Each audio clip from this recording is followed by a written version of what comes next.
Got the 40 back, Dave, from the paint shop this morning, actually.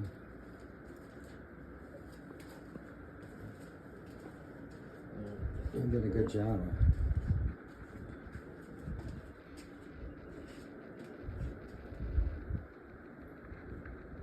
Kind of looks neat without the fenders on it too, you know, it looks a little different. Yeah.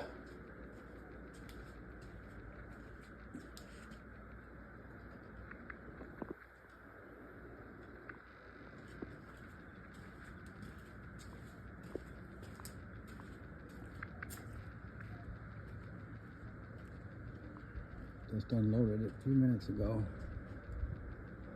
Been doing the assembling this weekend.